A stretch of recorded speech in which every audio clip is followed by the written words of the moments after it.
estábamos temblando en que no viniera mucha gente por la tarde, pero la verdad es que está fenomenal. Yo creo que hay más gente ahora que esta mañana, o por ahí, por ahí.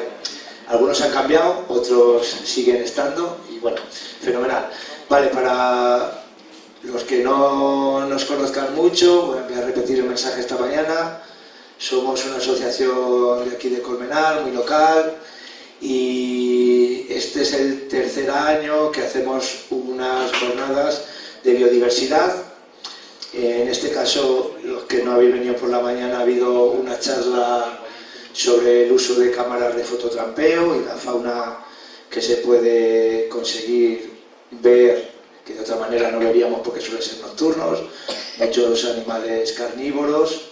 Hemos tenido la oportunidad de ver bastantes vídeos y ha habido otra charla que tenía que ver un poquito con el arte y la psicología, cómo nos une a la naturaleza, cómo algunos animales los rechazamos un poquito más porque tenemos la cosa de que pueden ser peligrosos y como otros, poniendo el ejemplo del oso panda, como son más achuchables y más desde la psicología, como unos animales los tenemos para un lado y otros para otro.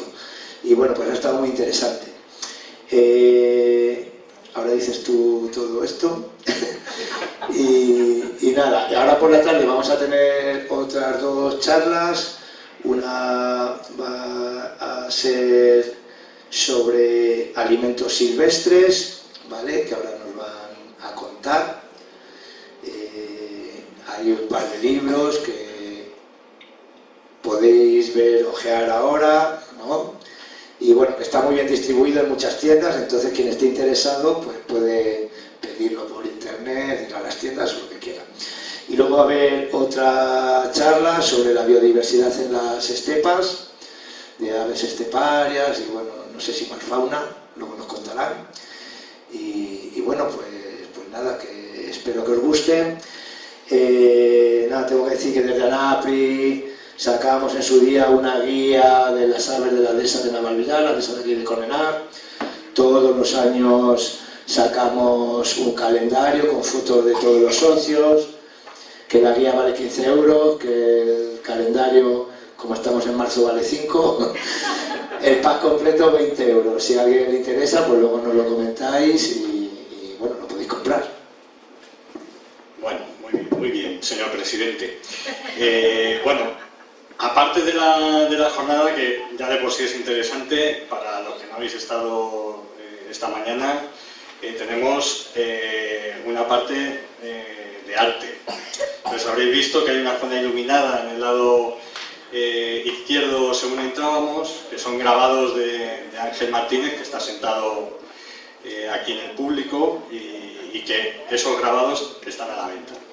Y parte de ese dinero revierte también a la asociación, con lo cual al final estáis apoyando al trabajo que realiza aquí en Colmenar. Entonces, bueno, son grabados con una técnica que era Ángel. Colografía y punta seca, y hay un linóleo también. Vale, pues colografías y punta seca y un linóleo. Entonces, bueno, son técnicas de grabado que bueno, están muy bien, son muy bonitos. Pero aparte de estos grabados, espero que hayáis visto el búho chico que hay en la entrada. ¿Quién no lo ha visto, el búho chico? Vale, bueno, pues si os fijáis cuando salgáis, veréis que hay una escultura de ramaje de zarza, que lo que representa es un búho. Si os fijáis desde la escalera, desde arriba, veréis claramente lo que es la figura de un búho. Y bueno, ese búho y estos dos murales que hay aquí, que son murales colaborativos, o sea, están realizados por diferentes personas, no es una persona que ha hecho, en este caso, el zorzal, sino que son 30 personas que han hecho cada uno una parte del zorzal y al final pues ha salido la obra de arte.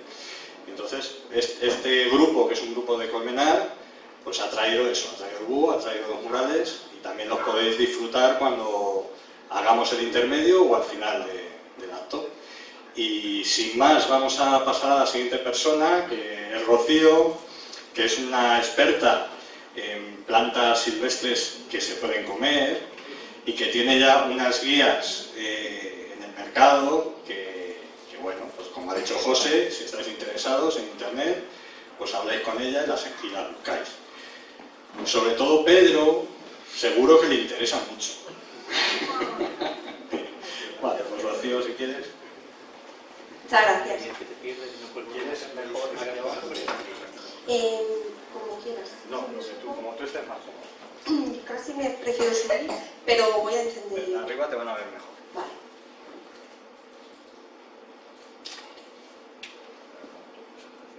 Vale, voy a encender esto.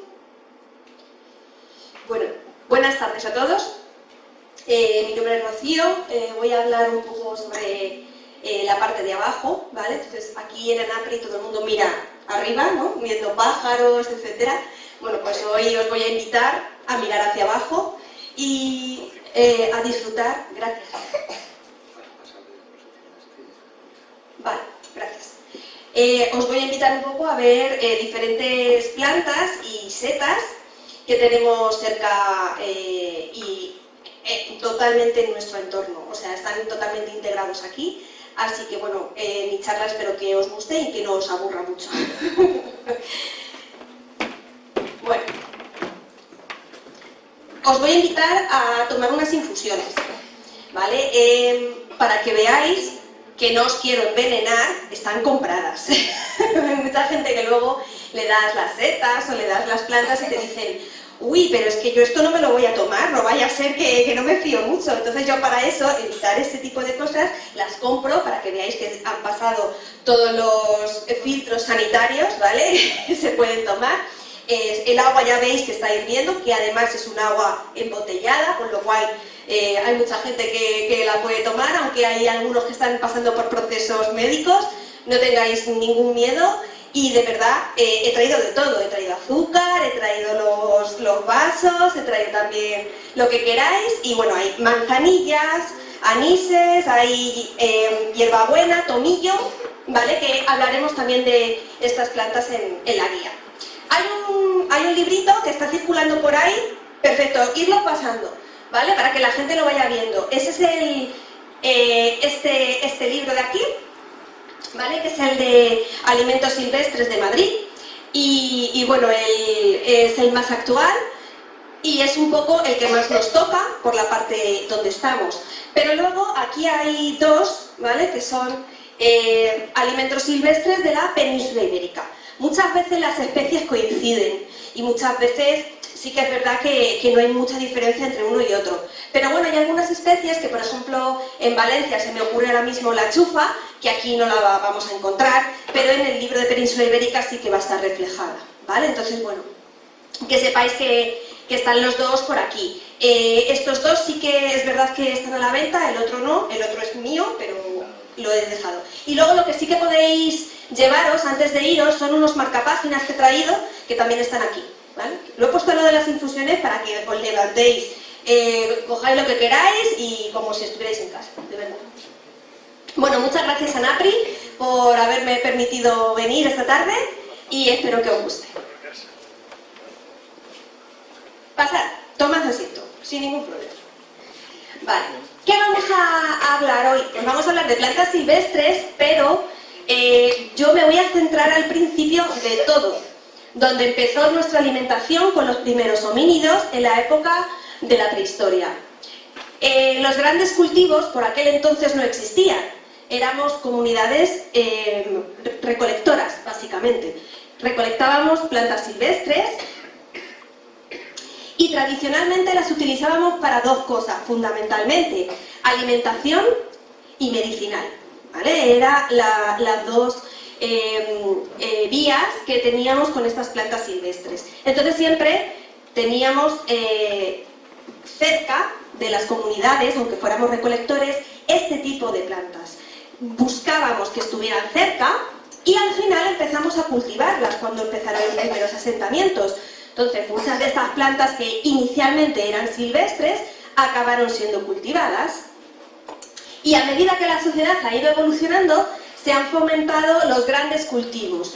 ¿Por qué? Pues porque aseguran recursos de las poblaciones. somos muchos y entonces en el momento en que empezamos a tener este aumento de gente, empezamos a pensar en el aumento de la producción y en asegurarnos nuestros propios recursos como comunidad. ¿Vale? Entonces, lo que inicialmente empezó como una recolección acabó siendo un gran cultivo. Hoy en día, a nivel mundial, esto es a nivel mundial, casi en exclusiva hay 20 especies que se cultivan y la mayor parte son cereales, y el maíz, el trigo y el arroz acaparan más del 60% del total del cultivo. Imaginaos, 3 especies alimentan al mundo. Esto, claro, imaginaos lo que supone una pérdida de biodiversidad brutal, brutal. Primero en nuestra alimentación y luego ya a nivel cultivo, ¿vale? Actualmente, ¿qué criterios priman para la selección de la planta perfecta? Porque no todas las plantas son perfectas para el cultivo. Bueno, pues por un lado, aguantar las condiciones climáticas adversas, ahora con el cambio climático mucho más importante este tema, que sean más rápidas en sus propios ciclos vitales para que generen ese fruto mucho antes, que además nos aporten mayor energía y mayor nutriente y que soporten las plagas. Vale, pues todo esto se hace con los transgénicos, ¿vale? Actualmente hay una brecha importante, hay un I+D muy bestia con respecto a los transgénicos para que aúnen todas estas características en una sola planta. Y esto es lo que sucede. Campos y campos y campos, hectáreas de lo mismo, porque esto es un solo cereal y arrasa con todo lo que haya debajo, ¿vale? Y lo que hay arriba es un avión que genera pesticidas y lo que hace es que mantener todo lo que intente crecer a raya, para que no se introduzcan en mi monocultivo, ¿vale? Esto es lo que da soporte a nuestra alimentación. La pérdida de variedad, sabor y biodiversidad con respecto a las especies silvestres, ya lo veis que sucede, y además se está apostando por una cantidad nutricional, pero en vez de pensar en una mejora de la calidad nutricional, se intenta que haya más cantidad. Y luego pasa esto de que me estoy comiendo un tomate y no sabe a tomate, y estas cosas que nos suceden a diario, ¿vale? ¿Qué sucede con esto? Bueno, pues esto es nuestro día a día, se cultiva a base de químicos, se fumiga, este señor lleva un traje de protección, lógico, porque si no lo llevara estaría expuesto a muchísimo riesgo químico, pero es que luego lo que hay aquí se vende y se come. Y esto es lo que está demandando más la gente. Actualmente hay muchísima más gente preocupada por la calidad de los productos que compra y de cómo nos puede afectar a nuestra salud. Porque si este señor está pensando en que no le den los químicos que está fumigando, pues imaginaros los que nos los comemos, ¿no? Pues esto es lo que sucede. El huerto tradicional cada vez está más en auge y cada vez se está buscando más recursos para que la gente pueda hacer consumos de cercanía o de proximidad o con grupos de consumo para evitar cada vez más esa imagen. Las plantas silvestres, por tanto, tradicionalmente se han considerado malas hierbas. Con este nombre se le ha nombrado a todo. Malas hierbas, ¿por qué? Pues porque compiten directamente con las plantas que yo estoy cultivando, afectando ¿a qué? A mis beneficios económicos. ¿Por qué? Pues porque las otras crecen menos. Se quita recursos, le están quitando el agua, le están quitando los nutrientes y esto hace que esas plantas pues compitan con las mías.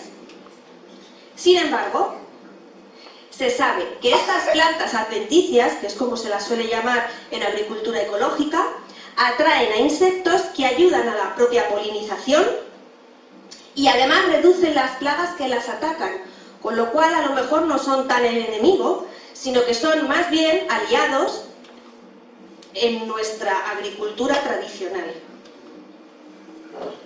Además nos ayudan a conocer las características de cada huerto, porque según salen unas u otras, sabemos si el terreno está más nitrificado, si tiene más aporte de cal o si por el contrario necesita algún tipo de nutriente.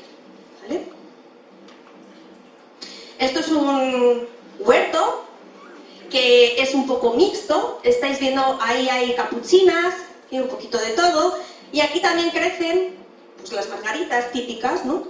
Y esto también genera que haya posibilidad de que entren en este huerto, como está libre de químicos, haya posibilidad de que entren mariquitas, y si existen pulgones, las mariquitas se los van comiendo. Con lo cual, bueno, pues intentamos reducir las plagas. Cada vez estos huertos van teniendo mayor auge, pero claro, el tamaño de estos huertos no son el tamaño de los otros huertos a nivel mundial, ¿vale? Esas hectáreas. Entonces, hay que ver cada cosa en su proporción.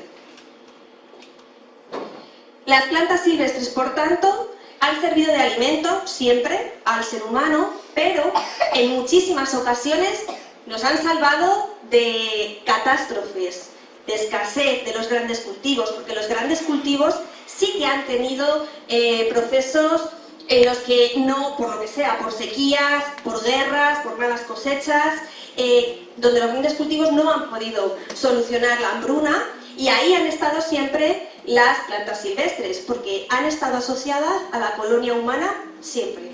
¿Vale? ¿Debido a qué? A dos cosas: a la cultura popular y a las tradiciones.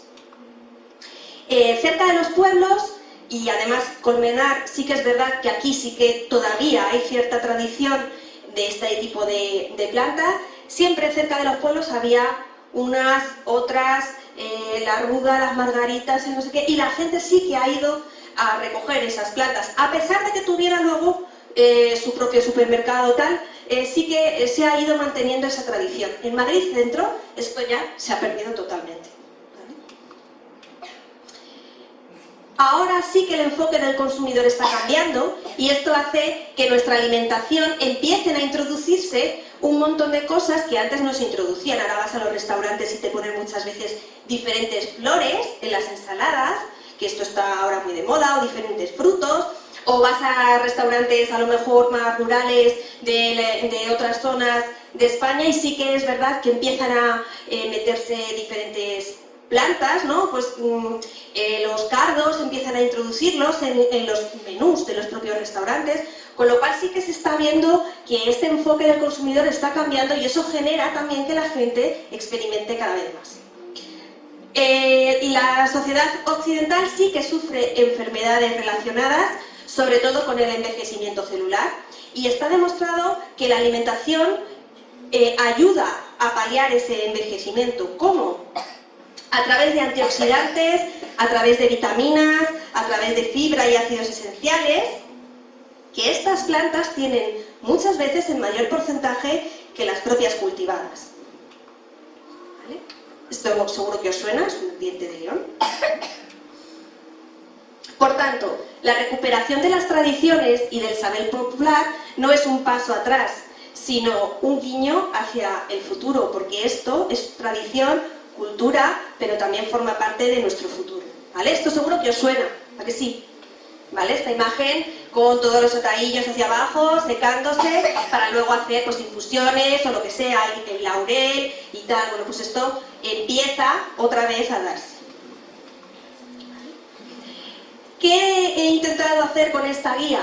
Bueno, pues describir especies de plantas y hongos de manera sencilla, algunos consejos sobre su recolección y su posterior preparación, conocer, esto es importante, diferencias con especies tóxicas, ¿vale? Y es un poco recopilar el conocimiento tradicional que se ha transmitido durante muchas generaciones, y que hay familias que sí que lo han mantenido entre la propia familia, pero que luego el público general se los escapa. Entonces es un poco exponerlo para que la gente pueda seguir usándolo. Y también es una herramienta para profesores, familias, entusiastas y aficionados a la naturaleza, porque no deja de ser difícil entrar en este mundo de la naturaleza y estás un poco perdido sin saber muy bien qué es lo que estás haciendo. Entonces este tipo de guías sencillas son para este tipo de público. ¿Vale? Estos son, para que lo veáis, que es habitual. La recolección de frutos, seguro que os suena, mucha gente sigue cogiendo moras, sigue saliendo al campo a recoger moras y a recoger un montón de cosas, con lo cual esas tradiciones sí que empiezan como a seguir teniendo auge. Las estructuras de esta guía son muy sencillas. Tenemos una introducción, el prólogo me lo hizo Vicente Sevilla, no sé si le conocéis, es un micólogo muy famoso que ahora ya no vive aquí, antes vivía en Madrid, le teníamos cerquita, se fue a vivir a Palencia y bueno, yo he trabajado con él muchos años, empecé como alumna y al final he acabado pues eso, como una loca más de las setas y me ayudó sobre todo a recopilar información sobre los hongos. ¿Qué más podemos ver en la estructura de la guía? Pues los alimentos de plantas y de hongos y luego siempre un glosario.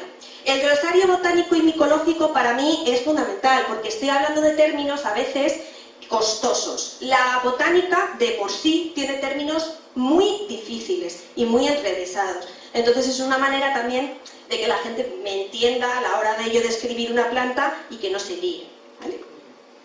¿Qué bibliografía he utilizado? Bueno, pues hay un libro, aparte por supuesto de para dudas botánicas Flora Ibérica, ¿no? Y que es como la Biblia de la flora vascular de España.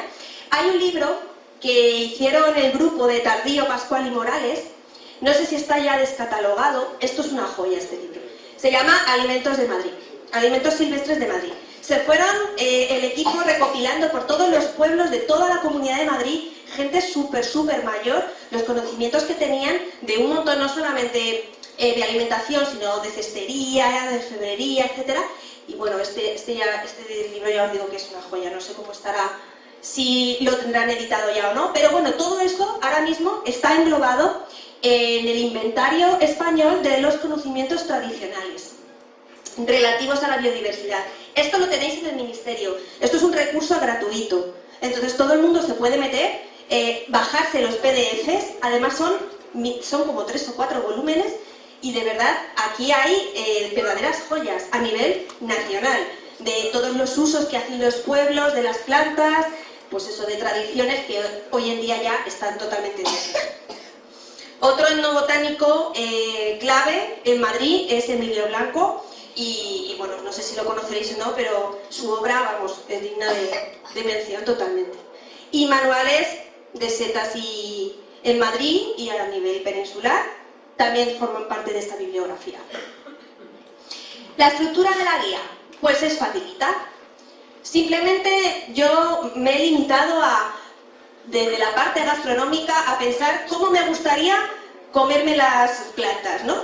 Desde la parte gastronómica, pues en crudo, cocinadas, los frutos, tomar en infusión, elaboración de bebidas y licores, condimentos, golosinas y por supuesto los hongos. Esto es totalmente subjetivo, porque hay mucha gente que le gusta cocinar algunas cosas y hay otra gente que prefiere tomárselas crudas. Bueno, pues yo doy las dos opciones, luego ya cada uno que elija, ¿vale? ¿Cómo se elaboran las fichas de estas guías?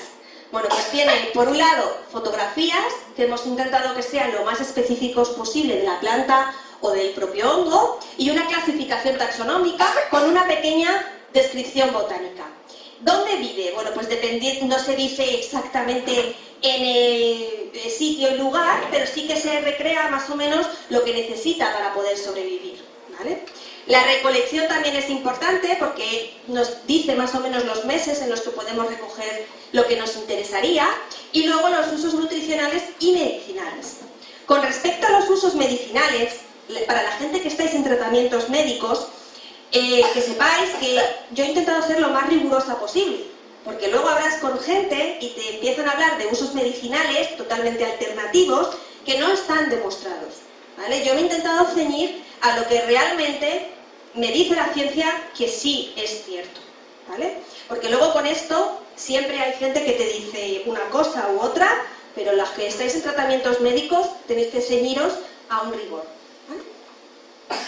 Luego, por ejemplo, para tomar en crudo, os pongo una serie de plantas que son las que he recopilado, y la primera seguro que la conocéis. Venga, a ver. Venga, venga. El diente de león. Este es facilito, además ahora mismo estamos en flor, o sea que me viene fenomenal este tiempo. Bueno, con este invierno primaveral que hemos tenido, la verdad es que no han dejado de estar en flor. O sea, en el mes de enero los dientes de león los he visto en floración. ¿Por qué se diferencian bien los dientes de león? Por estas hojas en forma de lanza, ¿vale? Y veis la roseta basal que tiene alrededor. Entonces esto sería el tallo florífero y todo alrededor son las hojas en la roseta basal. ¿Qué sucede con estas plantas? Bueno, pues que nosotros podemos recopilar lo que normalmente se come, es en crudo, en ensalada, son las hojas.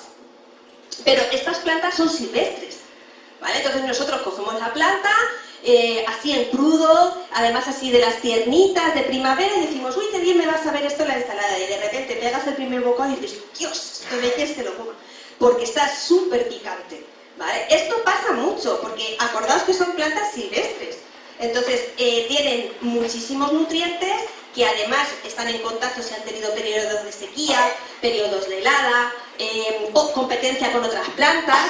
Esto hace que las hojas muchas veces tengan nutrientes como muy fuertes y sepan mucho. Entonces, para que esto no suceda, se pueden dejar en agua fría.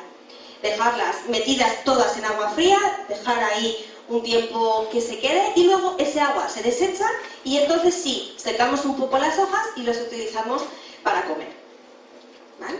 Y también las raíces del diente de león se suelen usar en infusiones, ¿vale? Otra planta muy típica de zonas así como las que estamos, de Colmenar, Guadalís, este tipo, la verdolaga, ¿vale? La verdolaga es una planta que también sale muchas veces en huertos, en terrenos así baldíos, y es como grasa, tiene las hojas así como con agüita dentro, y entonces se diferencia muy bien porque tiene las flores amarillas. Esta de aquí es muy parecida, pero no es la misma. Esta es una euforbia, ¿vale? Que es otro género de planta. Si las veis a simple vista, decimos, joder, pues si son iguales. Pero esta tiene la flor blanca, las euforbias tienen la flor blanca y las verdolagas amarilla. Y luego además, las euforbias, tienen una mancha rojiza en el centro de las hojas, cosa que las verdolagas son totalmente verdes. Entonces las descripciones en la guía se centran en eso, en poder observar las especies similares y saber diferenciar las que pueden ser o no tóxicas. Para tomar tocinadas, bueno, pues para tomar tocinadas tenemos unas cuantas también, que ya os digo que muchas veces esto es a gusto del consumidor, ¿vale? El cardillo, súper típico de esta zona, ¿vale? Entonces, hay gente que le llama tagarninas en el sur de España, se le suele llamar tagarninas, y vale, el cardillo se encuentra, pues eso, en zona de terreno, pues pastizales, etcétera. Además es el que tiene la flor amarilla, ¿vale? Cuidado no confundirse con los otros cardos. Y lo que se come del cardillo son las hojas de la roseta basal. ¿Qué sucede con esto? Pues que si sale un tallo arriba, florífero, vertical, ya esa roseta basal ya no nos valdría, porque ya todos los nutrientes se los está llevando al tallo de la flor y nosotros que nos vamos a comer las hojas de la parte de la roseta basal, esos nutrientes no los vamos a ver. Con lo cual es importante que si vamos a comer hojas, intentemos evitar épocas de floración. Espera, que se ha ido aquí. Otra cosa, cuando se recolectan las hojas basales, la gente me dice, es que pinchan. Claro, son cardos, ¿vale? Entonces vamos con una azadilla, le damos al cardo, le damos la vuelta y cuando ya está dado la vuelta, con los dos dedos quitamos las zonas que pinchan de las hojas. Aquí se ven rojizas, ¿vale? Estas pencas se consumen hervidas, se consumen en guiso. El guiso, pues el que queráis. Hay gente que las echa pues, al guiso de lenteja, de garbanzos, etc. Hay gente que solamente las toma como si fuese pues tipo revuelto, ¿vale? Esto ya a gusto de cada uno. ¿Vale? Otra planta clave, las ortigas. Bueno, yo creo que la ortiga es la planta clave por excelencia. Sirve para un montón de cosas. y además, tiene muchísimos nutrientes. ¿Qué sucede con la ortiga? Pues que pincha, claro que pincha, como cardo, ¿vale? Entonces, tenemos que tener cierta recolección, mirar las cosas al recolectarlas porque nos podemos pinchar. Entonces, ¿qué hacemos? Llevar guantes. A veces se pueden llevar tijeras. ¿Por qué? Pues porque muchas veces no hace falta cortar toda la planta, ¿vale? Sino que cortamos nuestros brotes que necesitamos para lo que queramos. Que queremos que somos una familia pequeñita o somos una o dos personas. Pues con cogernos unos poquitos brotes es suficiente. Vamos con unas tijeras, recortamos y nos lo llevamos. ¿Dónde salen las ortigas? Pues suelen salir en zonas húmedas y nitrificadas, suelen salir pues eso, en terrenos que tengan un poquito de agua, ¿vale? Pues ahí vamos, y antes de que florezcan, antes de ver la flor, ya empezamos a recolectar las hojas. Estas hojas las podemos usar también para ensalada. Lo que pasa es que, claro, como sabemos que son urticantes y tienen pelos urticantes, lo que tenemos que hacer es dejarlas secar al sol un tiempo, una media hora, más o menos, hasta que ya las tocamos con las manos y ya no pinchan, porque los pelos con el sol se han ido cayendo. Entonces esto es una manera de utilizar las hojas en ensalada. Y luego también se puede utilizar como en tortilla, hervidas, etcétera, que para eso no hace falta dejarlas secar, simplemente se cuecen, se tira el agua y una vez cocida, pierde los pelos urticantes, se pierden, ¿vale? ¿Qué nos interesa también de las ortigas? Yo lo pongo a destacar porque también es un paso importante. Se suele utilizar como remedio para otras plantas, ¿vale? Es una planta medicinal para otras plantas. ¿Por qué? Pues porque aporta muchísimo nitrógeno. Y entonces lo que se suele hacer es un purín. El purín de ortiga se echa, ya lo veis, en un cubo, se mete en un montón de tallos grandes, lo metemos ahí y lo dejamos macerando durante 5 o 7 días en una cuba a la sombra. Y ahí fermenta, fermenta, fermenta. Le damos unos cuantos meneos durante un par de días y normalmente la proporción, unos 500 gramos de planta frente a 5 litros de agua. Más o menos esa sería la proporción para que el purín estuviera un poquito cargado. ¿Qué sucede con la fermentación? Que huele fatal, pero mal, ¿vale? Este tipo de fermentaciones son bastante asquerosas a la hora de oler porque huele a podrido, ¿vale? Entonces se suele añadir pues otras plantas que huelan bien, por ejemplo hierbabuenas, por ejemplo lavandas, etc. Y una vez que ya lo tienes todo mezclado y el purín ha dejado de tener espuma, que ya es simplemente un caldo, eso se cuela y directamente se diluye con agua y se puede echar a todas las plantas de nuestro huerto, a las de casa, a las que queramos, porque es un nutriente foliar, entra por las hojas. Hay mucha gente que lo echa en el riego, en el agua de riego, pero como mejor le viene a la planta es directamente a las hojas. Bueno, esto también os suena, que son facilitas. Las amapolas son totalmente herbáceas ruderales y se encuentran, esto sí, en zonas libres de pesticidas.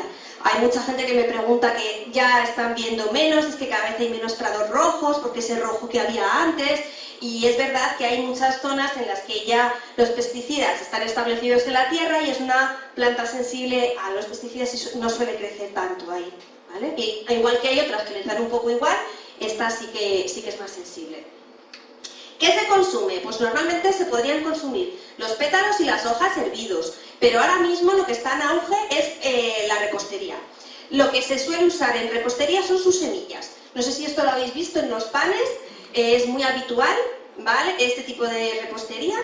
Y para eso, para recoger las semillas, hay que esperar a los frutos. Estos serían los frutos, son como unas cápsulas, y a medida que va avanzando la primavera, aparecen, ¿vale? Estos frutos se abren, suenan así, si los mueves son como sonajeros, suenan, y entonces los abres y ya tienes estas semillitas que se usan, pues ya os digo, sobre todo en decoración de repostería. ¿Y esta de aquí cuál es? El opio. Las Papaver somniferum, ¿vale? El opio. Que sabéis que es tóxica, ¿vale? Se considera como tóxica. Se considera como tóxica porque tiene morfina, papaverina y codeína, ¿vale? Son los alcaloides que contiene. Entonces, esta roja, las semillas estas rojas de la amapola roja, también lo contiene. Contiene una parte, porque las dos son del mismo género. Lo que pasa es que una, la Papaver somniferum, lo contiene en muchísima más concentración, y las Papaver rhoeas, por ejemplo, la parte de la morfina prácticamente no la tiene, ¿vale? Entonces, por eso no se la considera tóxica y se usa para alimentación.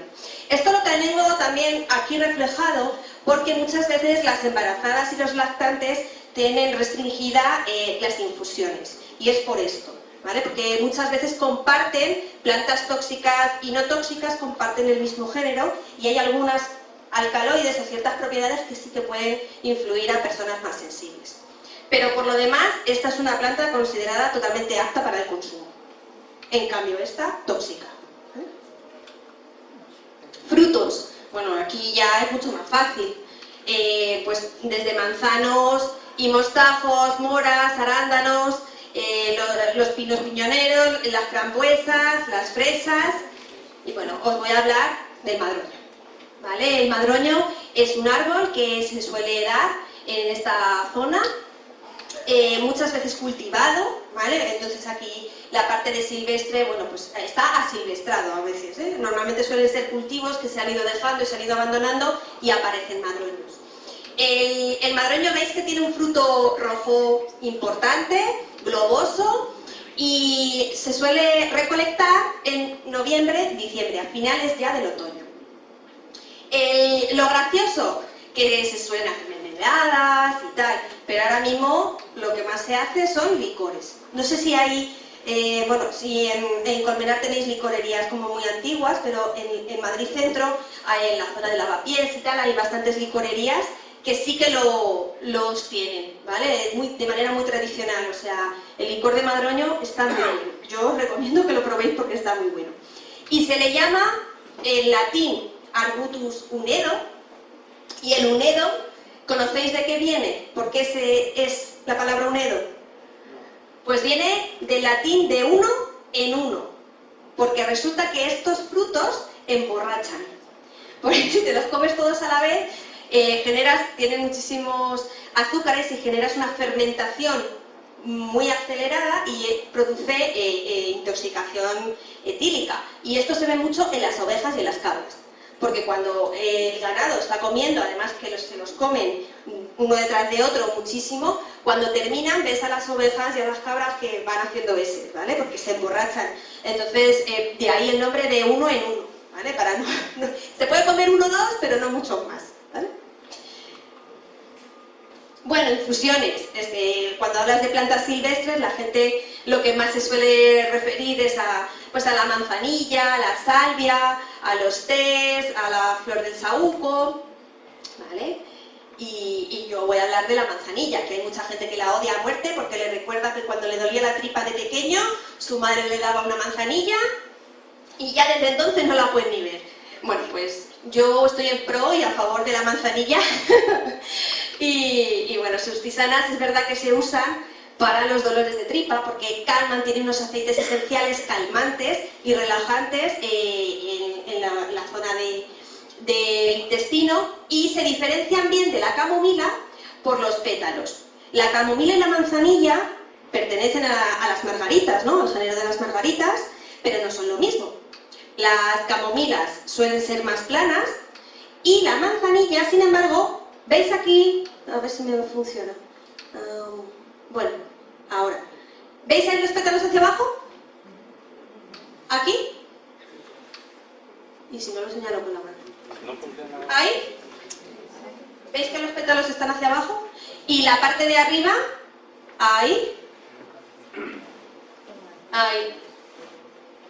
Esa parte que hace como una especie de triángulo, la parte central de la cabezuela floral, está hueca, ¿vale? Entonces se diferencia muy bien la manzanilla de las camomilas, en que las camomilas eso no lo tienen y las manzanillas sí, son grandes. Todas son margaritas, ¿vale? Que hay mucha gente que las ve y que piensan que son todas manzanillas o todas camomilas, bueno, pues hay que fijarse un poquito, ¿vale? Y lo que se hace es recolectar las cabezuelas en primavera. y lo que se hace es desecarlas, ¿vale? Entonces se recogen las cabezuelas, se meten en una zona seca y fuera sobre todo de la zona solar, que tenga umbría, y a 20 grados más o menos, y ahí se dejan secar. Y cuando ya las cabezuelas están secas, se pueden hacer tisanas. Harinas, condimentos y cuajos. Bueno, pues aquí entrarían todos los romeros, los tomillos, los eneldos, los oréganos, las mejoranas, hinojos, ¿vale? El espliego, laurel, y esto seguro que os suena, ¿vale? Hay mucha gente que sí que sale al campo y sí que se anima a reconocer, porque entiende o lo reconoce el romero o el orégano, y sí que lo va recogiendo, o sea que esto yo creo que sí que se ha ido perdurando. Y yo os voy a hablar de dos condimentos que son un poco raros y son un encurtido. Por un lado la uña de gato y por otro lado el ombligo de Venus. Además lo hago un poco adrede porque la uña de gato todavía se encuentra en muchísimas casas de pueblo, ¿vale? Que Colmenar todavía sigue teniendo casas antiguas con esos muros de piedra que ahí sí que pueden crecer. La uña de gato es el Sedum sediforme, ¿vale? Es una planta crasa del género Sedum. Crasa significa que las hojas tienen agua por dentro. Y esta planta, hay un señor, que lo vi el otro día por el Facebook, que está bueno, generando un encurtido. El señor se lo ha puesto, pues eso, que lo condimenta él, y con el alfilerillo de pastor, que le añade tomillo, le añade, bueno, pues un poco lo que es limón, vinagre, sal, y se ha hecho aquí pues una venta para él. Entonces él lo está vendiendo y la gente lo está comprando, ¿vale? Esto es otra manera de sacar, bueno, pues un trabajo, ¿no? a la gente. Entonces sí que es verdad que este tipo de encurtidos como que se había dejado de lado, pero ahora la gente está volviendo a retomar, pues hay encurtidos tradicionales y condimentos tradicionales. El ombligo de Venus, este seguro que os suena, lo habéis visto, ¿a que sí?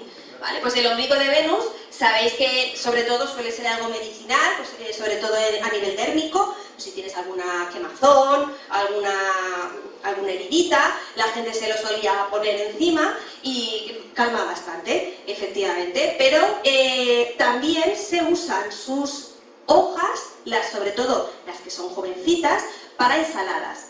Y hay varias chicas, en este caso yo lo que he estado buscando por internet y cotilleando, hay varias chicas que han puesto varias recetas del ombligo de Venus, de cómo ellas lo han elaborado para las ensaladas, y bueno, hay mucha gente que a nivel gastronómico está experimentando con lo que no es experimentar de nuevas, porque esto ya se hacía antes, pero lo están volviendo a reintroducir. ¿Vale? Y bueno, dejamos las plantas y nos metemos en otro mundo que se llaman los hongos. ¿Vale? Que también son alimentos silvestres que a lo mejor os suenan más, y bueno, pues aquí he puesto algunas especies, no todas porque se comen muchísimas especies de setas.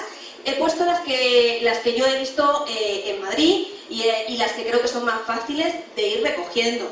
Las barbudas seguro que las conocéis en zonas de prado ganadero como es esta. Y bueno, ¿cómo se elabora una ficha de hongos? Se elabora pues siempre con una clasificación taxonómica, se elabora con una distribución general y un dónde vive, y también una descripción. En este caso se le llama descripción botánica o micológica, porque hay términos que son específicos de la micología. Y esto es lo más importante, posibles confusiones. Las setas y las plantas también, si cogemos una especie parecida pero que no es la que tenemos que coger, puede producir intoxicación. Puede producir intoxicación leve o puede producir intoxicación de muerte, ¿vale? Porque todas las setas se comen al menos una vez, como diría Vicente Sevilla, ¿vale? Entonces, claro, hay que tener muy claro que lo que nos comemos lo conocemos. ¿Vale? El boleto. ¿Quién no conoce el boleto? El boleto lo conoce prácticamente todo el mundo. Y es verdad que aquí en Colmenar no se da, pero se da en zonas cercanas, en pinares, ¿vale? La recolección, la mejor época de recolección suele ser el otoño, y una característica general del boleto es que es una seta grande, tiene un porte bueno, tiene además un sombrero grandote, un pie perfectamente definido, prominente, y como veis no tiene anillo, es simplemente el pie grandote y el sombrero, y ya está. Normalmente, ¿dónde los encontramos? En pinar, ¿vale? En pinares es donde se suelen encontrar. ¿También existen en robles? Sí. Entonces, no es una seta exclusiva de pinar, que todo el mundo suele ir en la misma época del año a los mismos pinares a recogerlos, sino que podemos variar los bosques y buscarlos pues en zonas de robles, en castañares, en hayedos, o sea que está micorrizado a muchísimas cosas. ¿En verano las podemos ver? Sí. El boletus se puede confundir con dos tipos de boleto parecidos. Estos son primos hermanos, pertenecen todos al mismo género, pero son especies distintas. ¿Todas se comen? Sí. Todas son excelentes comestibles. Prácticamente no se podría diferenciar uno de otro a nivel gastronómico, porque saben muy parecido, ¿vale? El boletus pinícola, ¿este os suena? ¿Habéis oído hablar de él? Vale, pues el boletus pinícola es como más rojizo, tiene un color más rubí y se puede encontrar mayoritariamente en pinar, pero también en algunos menojares, en algunos castañares. La diferencia es que el porte es mucho más grande, es una seta que pesa mucho más y es más contundente. Y el boleto reticulado es como el boletus edulis, pero de verano. Esta seta soporta muy bien temperaturas altas. Y entonces, ¿qué sucede? Que llegan los meses de junio y julio y en los bosques frescos sale muy bien. La diferencia con el edulis, que tiene una retícula muy marcada en el pie. La diferencia también es que se parasita más, porque claro, al nacer en época de mayor temperatura, pues muchos insectos van a él, porque claro, no es lo mismo primavera o verano que otoño en cuanto a temperatura se refiere. Otra seta que sí que seguro habéis visto en los prados de aquí, de las dehesas, los parasoles, ¿vale? El parasol tiene varios nombres, el matacandelas, el parasol, la macrolepiota, nos referimos a la misma seta, ¿vale? ¿Por qué se le llama macro? Porque es grande, y grande es todo grande, el sombrero es grande, el pie es grande, las láminas son grandes, es un portento de seta. ¿Y cuánto hablamos de grande? Pues más de 15 centímetros. Entre 10 y 15 centímetros tiene que tener de largo el pie, entre 10 y 15 centímetros tiene que tener el sombrero de radio, o sea, de verdad es muy grande. ¿Dónde sale? También se puede encontrar en bosques mixtos, no solamente en zonas de dehesas, sino también en zonas de prados y en bosques. Es una seta que admite muchas formas de cocinarla, pero como es tan grande y es tan fibrosa, incluso tolera el horno, ¿vale? Entonces hay mucha gente que utiliza estas parasoles como bases de pizza y luego las añade pues, un montón de condimentos. ¿Cómo sé yo que es una macrolepiota procera y no es otra cosa? Pues fijaos, sombrero muy grande, ya os digo de 10-15 centímetros, anillo doble, esto quiere decir que se abre por arriba y se abre por abajo, ¿vale? Esto es de doble, que tiene dos aperturas, y además es móvil por el pie, sube y baja. Y luego tiene el pie zonado. ¿Veis que tiene zonas oscuras y claritas? ¿Vale? Esto se le llama zonado. Y nos indica que es esta especie. La podéis ver así. Esto no pasa nada, también se puede coger, ¿vale? Y abierta también, ¿vale? Lo que no se puede coger es esto. ¿Qué son? Especies muy parecidas, pero mucho más chiquititas. Aquí entraríamos en el género de las lepiotas, y dentro de las lepiotas casi todas son mortales de necesidad, entonces hay que saber muy bien de lo que estamos hablando. Y hay otra especie de macrolepiota que se llama venenata, que también es muy tóxica. ¿Qué diferencia estas con respecto a esta? Pues las tres características que os acabo de decir. Sombrero, estos sombreros son muy chiquititos, de bastante menos de 10 centímetros. Otra cosa que hemos visto aquí, en las lepiotas el anillo no existe, o es un anillo muy chiquitito, muy fugaz, que se cae de los pies. Y aquí este anillo es un anillo simple, no es un anillo doble. Y luego, ¿qué veis aquí? En esta macrolepiota, veis aquí como una especie de bulbo, ¿vale? Que esta no tiene, ¿vale? Entonces, es una manera fácil de saber diferenciar unas y otras, claro, cuando las conoces, ¿vale? Por eso es importante conocer las especies y ver las guías. ¿Qué tenemos aquí? Pues otra especie también, la capuchina, que se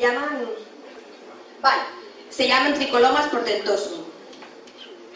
Los portentosum se diferencian de otros tricolomas por sus manchas amarillas y los podemos ver en zona de pinar. Esto es un grado 2 de setero, ¿vale? Entonces, lo digo porque hay mucha gente que se aventura a coger cosas que luego resulta que no sabe cogerlas. Entonces, hay que empezar por lo sencillo, los nícalos, los boletos, cosas así sencillitas, y luego ya, si queremos, nos vamos complicando un poquito más.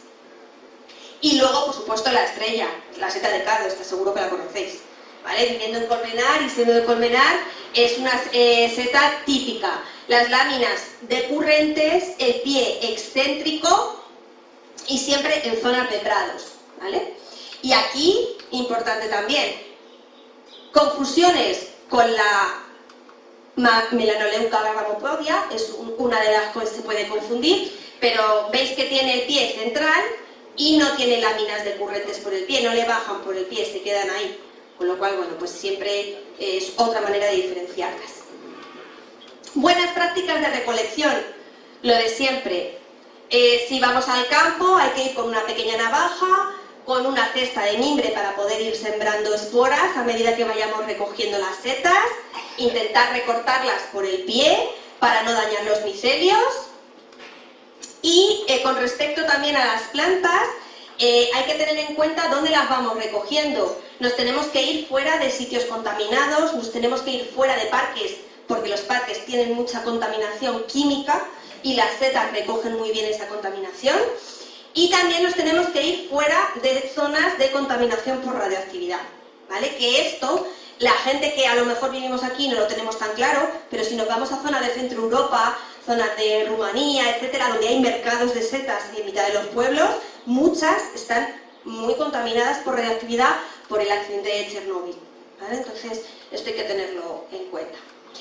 Nunca aventurarnos a degustar sabores ni texturas sin conocer las especies. Por eso hay que ir con las guías. Y luego, último, no menos importante, disfrutar de todas las excursiones, aunque se vuelva a casa con las manos vacías. No es este caso, pero bueno. Y por otro lado, la educación ambiental, que es lo que yo intento transmitir, valores que nos enseñan a conocer nuestro entorno, respetarlo y disfrutarlo, y nuestra obligación transmitirlo a futuras generaciones, que al final, pues esto es de ellos también, ¿vale? Pues muchas gracias.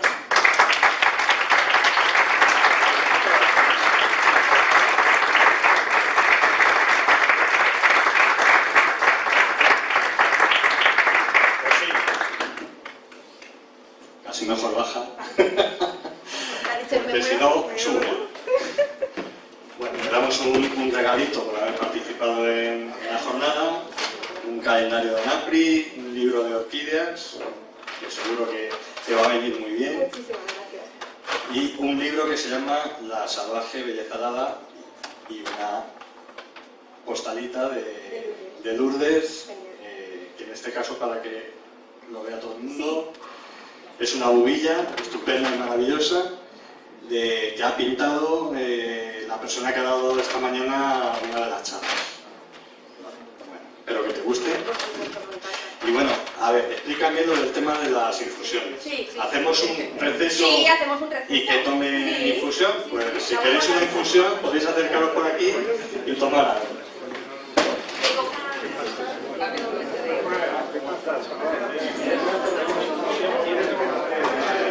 Bueno, Si queréis decirme alguna pregunta en este momento.